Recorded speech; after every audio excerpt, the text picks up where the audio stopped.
Okay, now we're going to deal with dates, and you're going to build this form.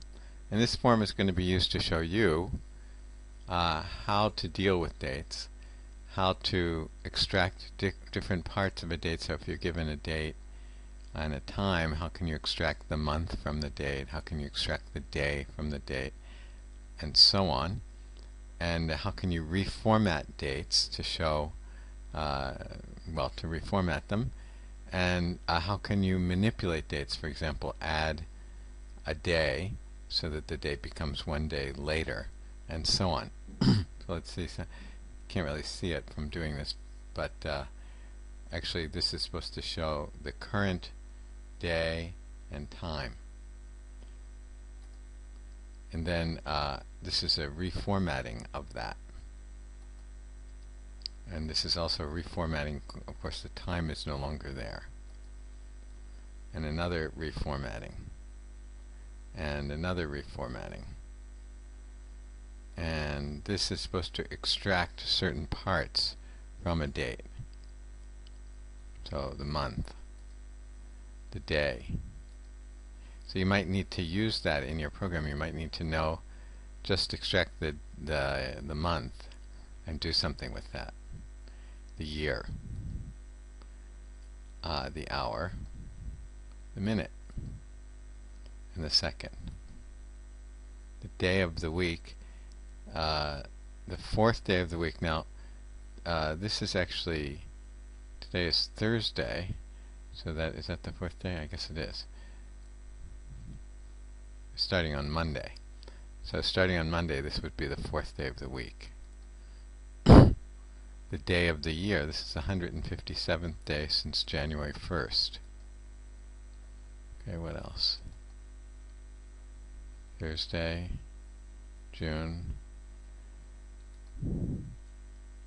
If you have something like this, and this one I think we add or subtract. We do something. We did a lot. Okay, anyway, we'll deal with that.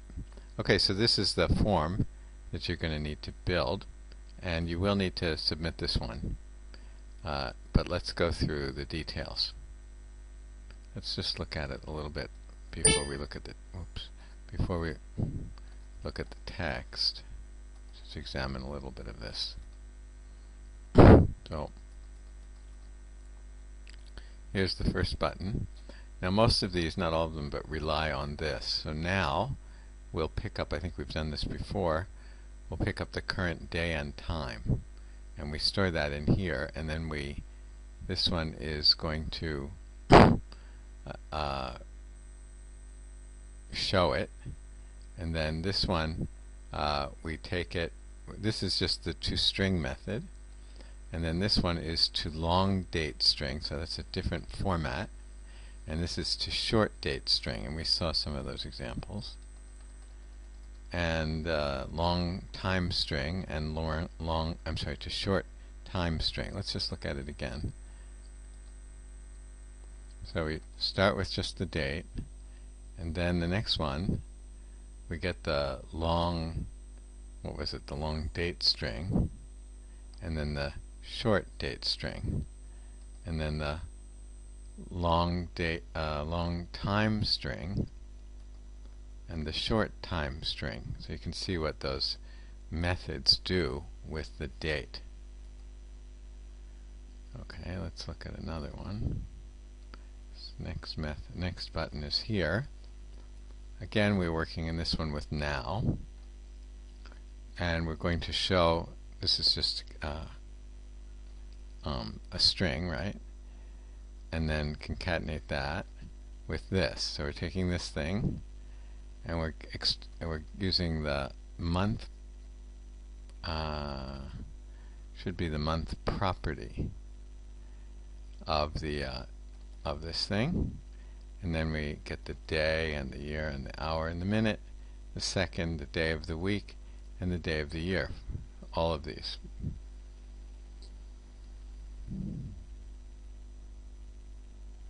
What else?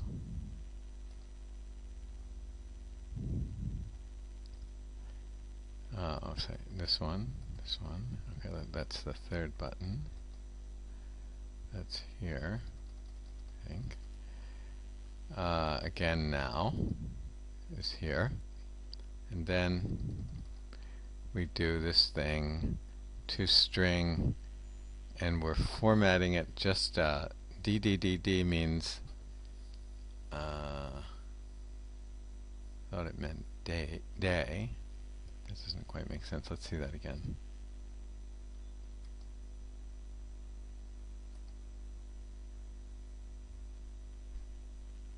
Okay. So DDDD means like this, means get the date, or sorry, the day of the week, and MMMM means get the month. So that's weekday. This is a way to get the weekday. This is a way to get the month. So you need 4 D's and 4 M's. Now small m's are going to give you something else, I believe. In fact, let's try it.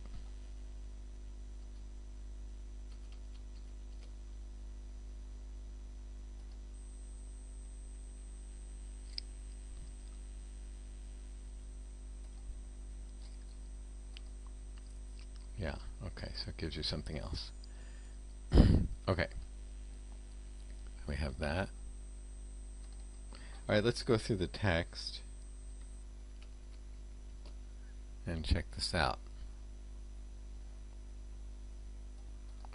So dates are another data type, and of course they're very important. So you have to create a variable as type date, right? We've done that we've done it as type other things. Now we do it as type date. So here it is. We create a variable as date. Okay, and then we can use this, which gives us the current date and time. So do this, make a button show date, set its text property to show date. Okay, and then just use the toString method on this thing, which holds now, to get an output for that. Okay, and I think we can skip this. We know how it works. Okay, now we're going to format it. So we're going to add in to that. We already have this one in this form already. And now we're going to add in these. So we're going to use the toLongDate string and the toShortDate string. Okay, so here they are. toLongDate string, toShortDate string, toLongTime string, and toShortTime string. Now, honestly, I'm not sure whether this is a property or a method. I believe that it's a method because it sounds like toString, and we know that toString is a method. But let's just check that by looking that up, toLongTime string, and see if we can find out. Okay, so it is a method. Okay, because it tells us it's a method. And in here, in this reference, it also gives a list of all these other methods that we can use. So something like if you have a date-time object, in other words, if you have a date object, maybe all of these methods are available, and you can click on them, and inside here you'll see an example. Now the examples may not be that easy to understand, but you'll see examples of using these methods, or this particular method, for example. Now if you persevere and read through this carefully, and you probably have to read it a few times, you should be able to understand it, for those of you who are enthusiastic about it. Okay, here's the toString method, by the way, which we've used many times. Now the toString method can be empty, it has nothing in it, but it can also take a string as its argument. Okay, so alright, now let's so here we have we've determined that this is a method and this is a method. Okay, the next thing is you may want to extract certain properties from a date object. So we still have the same thing, we're still using now for our date object. We've defined DTE results as a date object, or as a data type. And now we want to extract things like the month from that date. So if I did it for now, and this happens to be June 6th, then the month would be 6. And the day would also be 6 since it's June 6th. And the year, and so on. We can extract these. Now these are properties, not methods. Okay? Alright. So now make another button, set its name property to this, and its text property to date properties, and create this. Okay, you can stop the video. And also you want to have these here, day of the week and day of the year. And you should be able to get the day of the week and the day of the year, as we saw a little bit earlier. He says there's nothing that's rocket science here. If you want to know the hour, use the hour property. To get the year, use year, and so on. Okay, good. Okay, now I made a mistake. I said that Thursday was 4 because it was the 4th day of the week, but no. Thursday is the 5th day of the week, but remember we're counting, we start with 0. So Sunday is the first day of the week, not Monday. And but we use 0 for the first day of the week, and 1 for the second day of the week, and 2 for the third day. So it turns out that Thursday is 4, right? Which is what I got. Okay.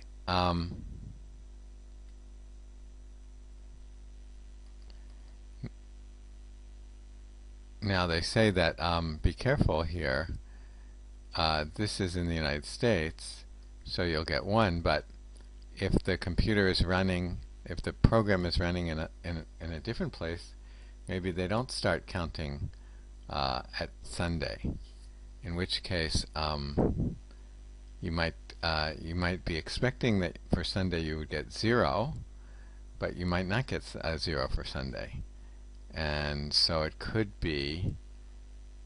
mess up your program completely. So then you have to be careful. So it's not like the other situation where the locale worked. It doesn't always, in this case that won't happen. So they say it sounds complicated, right? Perhaps, but just remember you can't guarantee that what you think is day 1 is always going to be Monday. Likewise, what's Wednesday in English? Oh, anyway. Okay. Now they say if you want to get, instead of getting that number, you could actually get the weekday, and that will work. And we saw that here. When we used DDD, we got the name of it, and here we got the month. So not a number, but the actual name and month. So that may be a better approach, he says. So do this one. Create another button with this name and with this text, and this put this in there and test it out. And of course you know what you're going to get. You're getting the day and the month in words like Monday, and in words like June. And remember we saw that DDD and capital DDD were different, or did we see that MMM and capital MMM were different? Anyway, they are different. Now a question might arise. Suppose we've done this before, right? We take a variable and define it as a string, and then we assign it to some string, or assign some string to it. Okay, now suppose I put in a date in here instead of Wooby. I put in a date. Now I either put it in with, and I'm sorry, and suppose I define this as a date, not as a string, and then I put in a date here. Can I just do that? And will it be assigned that date? Not exactly. It doesn't work quite like that. For strings, we need quotes around them. If I didn't have quotes, I couldn't have this, right? I couldn't just say wooby. Without the quotes, it wouldn't like it. It wouldn't accept it. And for dates, it won't accept just nothing on there. And it won't, if you put quotes, it won't accept that either. You have to put this around it. Okay, and then it's like, we call it a date literal, just like this was called a string literal. So here we define something as a date, and then we can assign it a date like this. But again, you have to have this and this.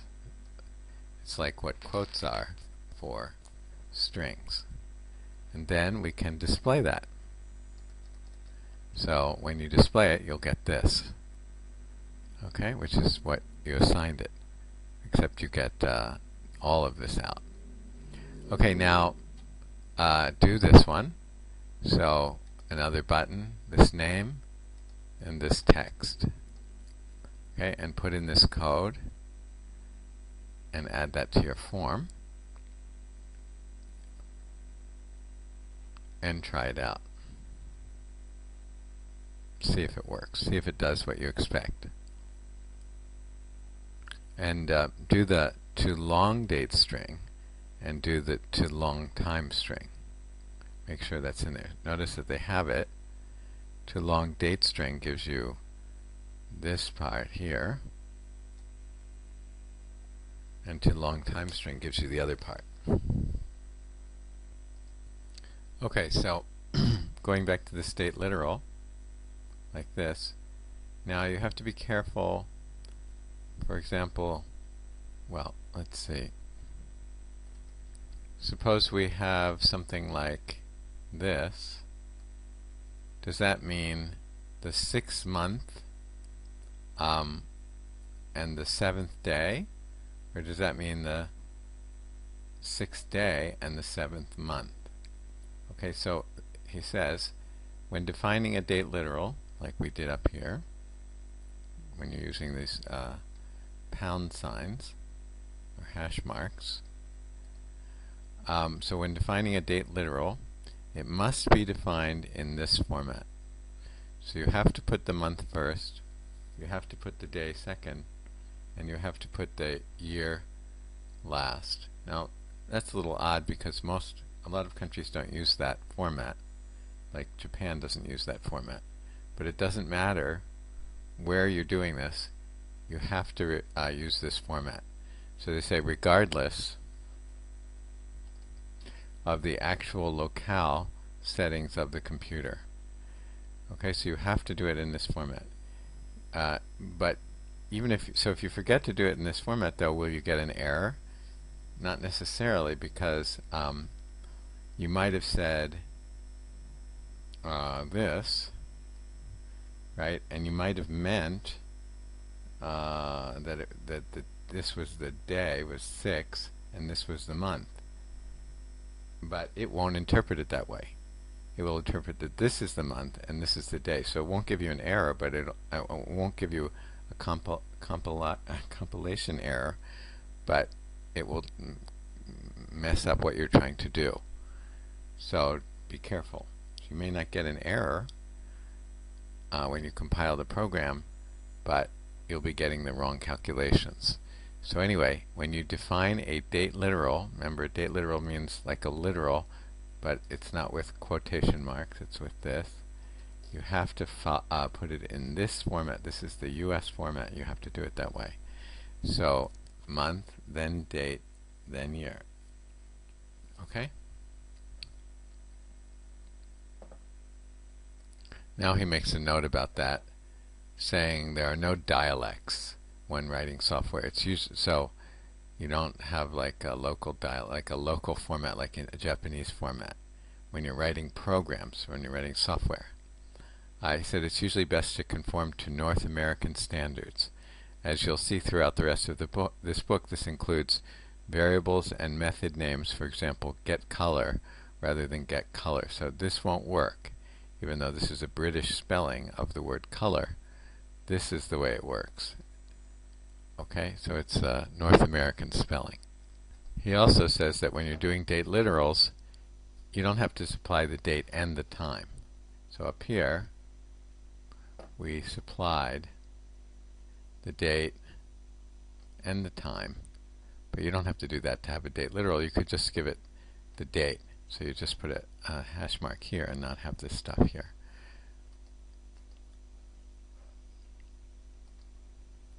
Okay, you can supply one, the other, or both. Okay? Okay, we just have a little bit more on dates, and that is manipulating a date. So we might want to add something to a date. So here in this part, you're going to make another button with this text in it, and we're going to have this as the start date, and then we're going to change the date, do some date manipulation. They're both date objects, and the start date is going to be a date literal. Okay, so it's going to be the day, and then the month. No, I'm sorry, it's the other way around. I've been in Japan for a long time. It's going to be the month, and the day, and the year. Month, day, year. Month, day, year. So it's a long time into the future. Okay, now we want to do a manipulation. In this case, we want to just add a day and then display the results. So we're going to start with this, and we're going to, there's a function called add days, a method, sorry, called add days. And so it's pretty clear what that means. And you put the number of days that you want to add. So we're going to add one day to this date and assign that to the date changed date. So a variable. So this was the 28th. The next day is, I believe, the 29th. I think they say up earlier that this is a leap year. So the next day will be a 29th. Let's check it out. See what it actually is. So this is, let's go back to the form and double click on it. So here it is. So let's see what we actually get.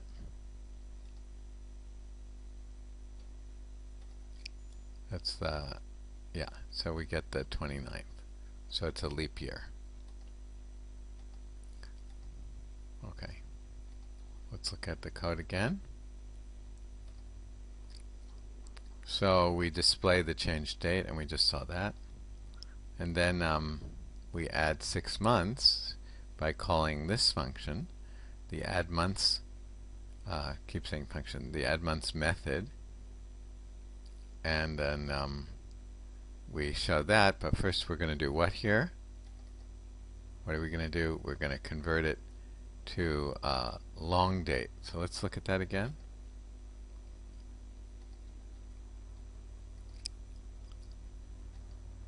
So there's the 29th. Then we're going to add 6 months. So it was February, and it's August. And I guess this is long date format. And I don't know what we did there. Next sorry, this was the long date. No, this is it. Okay, what happened there? Oh, here it is. Subtract a year and display the results. So add a year, the add years method, and add a -1, so that's subtracting a year, and to long date string. Okay? So do that one and include it. And then just very quickly to review, Boolean variable is going to be either true or false. It can never be anything else. So you can't assign anything else. If you define something as a Boolean, you can only let it be true or false. right? We've done these types, including date, and now we just mentioned that there's another type called Boolean. Can only be true or false. Can't be a date, can't be all the different integers and so on. And Boolean variables are, he says, very important. Okay, let's stop the video here.